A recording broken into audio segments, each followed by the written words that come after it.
ಮಡಿಕೇರಿಯ ಇದೊಂದು ಗ್ರಾಮದಲ್ಲಿ ಮಾತೆತ್ತಿದ್ರೆ ಸಾಕು ಸಾಮಾಜಿಕ ಬಹಿಷ್ಕಾರ ಅಂತಾರಂತೆ.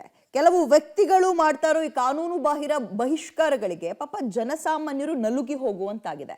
ಮಡಿಕೇರಿಯ ಯಾವ ಗ್ರಾಮ ಮತ್ತು ಯಾರು ಅವರು ನೋಡ್ತಾ ಹೋಗೋಣ ಬನ್ನಿ. ಸಣ್ಣ ಪುಟ್ಟ ತಪ್ಪಿಗೂ ಕುಟುಂಬಗಳಿಗೆ ಬಹಿಷ್ಕಾರ, 80,000 ದಂಡ, ಕಾನೂನು ಬಾಹಿರ ನಿರ್ಧಾರಗಳಿಗೆ ಜನಸಾಮಾನ್ಯರ ಬದುಕು ನರಕ.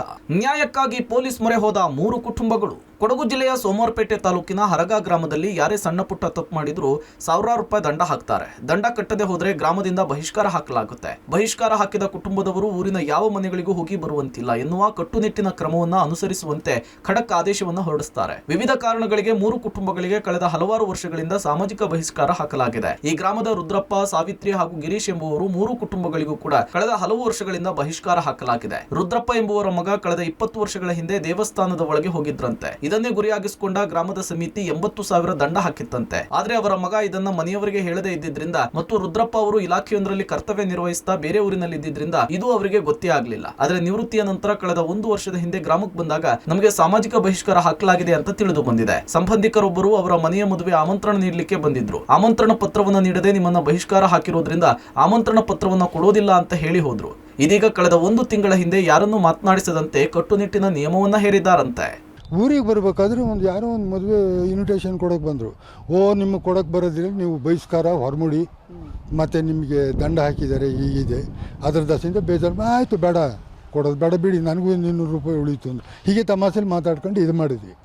ಇವರು ತಗೊಂಡು ಹೋಗ್ಬಿಟ್ಟು ಯಾಕೆ ಏನು ಅಂತ ಕೇಳಿದಾಗ ನಿಮ್ಮ ಮಗ ಹಿಂದೆ ದೇವಸ್ಥಾನ ನುಗ್ಗಿದ್ದಂತೆ, ಅದರ ದಸೆಯಿಂದ ನಿಮ್ಮ ಬಹಿಷ್ಕಾರ ಬಿಟ್ಟಿದ್ದಾರೆ, ದಯವಿಟ್ಟು ನೀವು ಅದನ್ನು ಸರಿ ಮಾಡ್ಕೊಳ್ಳಿ, ಏನಾದ್ರು ಸ್ವಲ್ಪ ಕೊಟ್ಬಿಟ್ಟು ಸೇರ್ಕೊಂಬಿಡಿ ಅಂದರು. ನೀನು ಎಸ್ಸಿ, ನೀನು ಹರಿಜನ, ದೇವಸ್ಥಾನದೊಳಗೆ ಬರಕೂಡದು ಅಂತೇಳಿ. ಇದು ಇವರ ಕಥೆ. ಆದ್ರೆ 7 ವರ್ಷಗಳ ಹಿಂದೆ ತಮ್ಮ ಅಣ್ಣ ಜಮೀನಿನಲ್ಲಿ ಬಾಳೆಗೊನೆಯನ್ನು ಕದ್ದಿದ್ದಾನೆ ಅನ್ನುವಂತಹ ಕಾರಣಕ್ಕೆ ಸಾವಿತ್ರಿ ಅವರ ಕುಟುಂಬಕ್ಕೆ ಬಹಿಷ್ಕಾರ ಹಾಕಲಾಗಿತ್ತು. ಇಂದಿಗೂ ಈ ಕುಟುಂಬ ಬಹಿಷ್ಕಾರದಲ್ಲಿಯೇ ಕಣ್ಣೀರ ಬದುಕನ್ನು ದೂಡ್ತಾ ಇದೆ. ಮಗದೊಂದೆಡೆ ಅರಣ್ಯ ಭೂಮಿಯನ್ನ ಒತ್ತುವರಿ ಮಾಡಿ ಕಾಫಿ ಬೆಳೆದ್ರು ಎಂಬ ಕಾರಣಕ್ಕೆ ಗ್ರಾಮದ ಗಿರೀಶ್ ಎಂಬುವರ ಕುಟುಂಬಕ್ಕೆ 80,000 ದಂಡವನ್ನ ವಿಧಿಸಿದಂತೆ. ದಂಡ ಕಟ್ಟಲಿಕ್ಕೆ ಆಗೋದಿಲ್ಲ ಎಂದಿದ್ದಕ್ಕೆ ಕಳೆದ 1 ವರ್ಷದಿಂದ ಬಹಿಷ್ಕಾರ ಹಾಕಲಾಗಿದೆ. ಬಹಿಷ್ಕಾರದ ವಿರುದ್ಧ ಪೊಲೀಸ್, ಕಂದಾಯ ಇಲಾಖೆಗೆ ದೂರು ಕೊಟ್ಟರೂ ಕೂಡ ಪ್ರಯೋಜನವಿಲ್ಲವಂತೆ. ಹಾಗಾಗಿ ಇದೀಗ ಈ 3 ಕುಟುಂಬಗಳು ಬಹಿಷ್ಕಾರದಿಂದ ನೊಂದು ಸಾಕಾಗಿ ಸಿಎಂ ಸಿದ್ದರಾಮಯ್ಯ, ಡಿಸಿಎಂ ಡಿಕೆ ಶಿವಕುಮಾರ್ ಹಾಗೂ ಗೃಹ ಸಚಿವ ಜಿ ಪರಮೇಶ್ವರ್ ಅವರಿಗೂ ಕೂಡ ದೂರನ್ನು ಕೊಟ್ಟಿದ್ದಾರೆ. ಮತ್ತು ಬಿ ಕಾರ್ಯಪ್ಪ ಅಂತ ಹೇಳೋರು ಫಾರೆಸ್ಟ್ಗೆ ಹೋಗ್ಬಿಟ್ಟು ಅದಕ್ಕೆ ಕೀಳ್ಸಾಕಿದ್ರು. ಅದಕ್ಕೆ ಕೀಳ್ಸಾಕಿ ನೀವು ಫಾರೆಸ್ಟ್ ಮಾಡಿದ್ದೀಯ ಅಂತ ಹೇಳ್ಬಿಟ್ಟು ಅವು ನಮ್ಮ ಗ್ರೂಪಲ್ಲಿ 4 ಗ್ರೂಪ್ ಇದೆ ಊರಲ್ಲಿ.